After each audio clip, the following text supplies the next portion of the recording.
Hello everyone, welcome back to my Coursera class, Biochemical Principles of Energy Metabolism. This is session 5 during week 7, right? So week 7, session 5 is about cancer cell metabolism, and bioenergetics. So what is cancer? So one of devastating human diseases, right?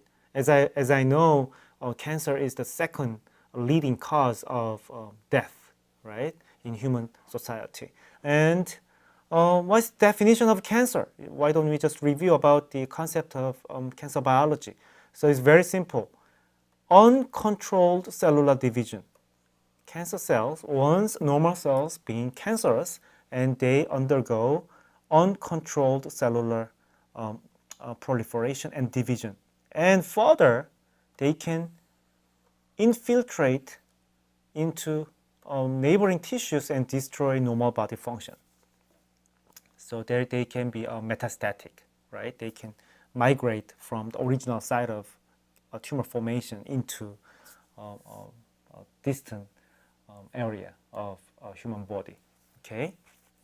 All right. So I'm going to give you this slide again. So what is this slide? This is about glucose metabolism, right?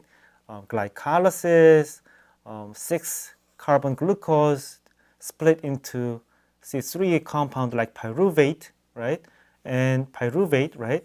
And then pyruvate getting into the mitochondria and through the citric acid cycle and fully oxidized, and then those reducing powers obtained throughout those Krebs cycle will be utilized to synthesize huge amount of ATP. This is flow of cellular respiration, glucose catabolic processes. So what about cancer? It's quite unique, and you are looking at the famous legendary scientist Otto Warburg, Nobel laureate. He discovered cancer cell specific metabolic process. So normal cells, as I just explained from the previous slide, completely oxidize glucose throughout the mitochondrial system, right? That's the concept of cellular respiration to maximize ATP extraction. However, Otto Warburg identified many types of cells, active tumor cells. They consume a lot of glucose, right? Huge amount of glucose. And then they secrete lactate from the cell. Rather than, so that means lactate fermentation, rather than full oxidation processes.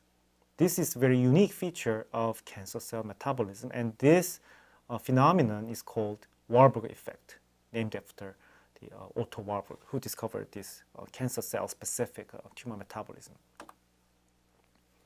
So this is so-called aerobic glycolysis, right? Even though oxygen around, rather glycolysis is overall just few ATP molecules produced, but this glycolytic activity is humongously stimulated in tumor cells, right? Because of this enzyme, that pyruvate glycolysis product pyruvate will be fermented into lactate throughout this lactate dehydrogenase, and then that lactic acid will be secreted from the cell to the environment. Okay, so mitochondria, Krebs cycle dependent oxidative phosphorylation processes, the activity is quite lowered. Rather, glycolysis activity and fermentation, lactate fermentation activity is increased. This is the Warburg effect in cancer cells. So why this type of apparently quite paradoxical biological event happen in tumor cells? What is the metabolic benefits or biochemical benefits for this quite weird metabolic adaptation in tumor cells? Okay, I'm showing again, glycolysis is very high, and glycolysis is supposed to be energy inefficient because only few ATP molecules can be produced.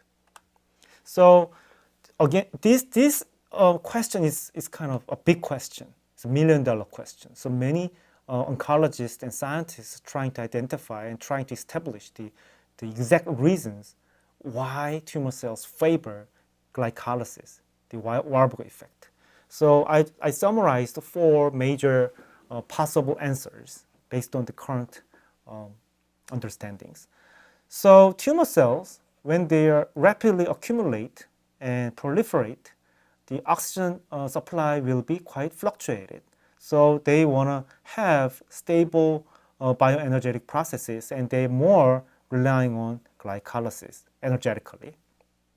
Once glycolytic rate is very, very high, overall ATP molecule synthesis will be okay to sustain tumor cell growth and proliferation.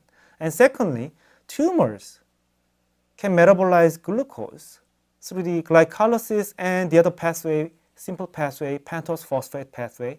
They can generate NADPH. So I didn't introduce this pentose phosphate pathway. This is one of biochemical pathway out of the glucose degradation pathway in parallel to glycolysis. So finally NADPH is produced. I introduced the importance of NADPH as ensuring the cellular antioxidant environment, right? So NADPH production throughout those glycolysis and pentose phosphate pathway can be used to protect tumor cells from oxidant stress. And secondly, NADPH is also very important co-substrate for fatty acid synthesis, and those fatty acid and lipid synthesis will be used for active cell division. And many daughter cells, after tumor cell division, they require many lipids. So NADPH production will be secondary reason. And number 3 is cancer cells utilize many glycolytic metabolic intermediate for other macromolecule biosynthesis. For example, glucose 6-phosphate from glycolysis will be used glycogen biosynthesis, or ribose 5-phosphate synthesis. And ribose 5-phosphate is obviously the building blocks for nucleic acid, right? So many nucleic acid are needed to produce daughter cells because daughter cells require more genetic materials. So, and dihydroxyacetone phosphate, one of the glycolytic metabolic pathway, intermediates will be used to triacylglyceride or lipid synthesis, right? And pyruvate from the glycolysis and can be used for amino acid biosynthesis. That's the reason number 3. Reason number 4 is cancer cells throughout the lactate fermentation, they release lactic acid to the environment, to the outside of the cell. And when lactic acid accumulate around the tumor cells, and those tumor microenvironment will be very acidic, and those acidic conditions will favor tumor invasion and suppress the immune cells, which can kill tumor cells. So those 4 reasons are why current up-to-date summary for why tumor cells favor Warburg effect. So this high glycolytic rate and glucose uptake specifically in tumor cells can be used for diagonizing tumor tissues. And you are looking at the fluorodeoxyglucose, this fluoride labeled glucose molecules, and by using the scanning analysis, we can monitor and track down the exact localization of highly glycolytic tumor cells, because tumor cells are relying on glucose. It's quite addicted by glucose nutrients. So glucose uptake, this fluorodeoxyglucose uptake rate is very, very high, and we can just monitor which regions are affected by tumor cells. So for the therapeutics, many companies and oncologists and pharmacologists are trying to utilize our this information, Warburg effect information, and trying to shut down the cancer cell specific energy metabolism by developing drugs and therapeutics.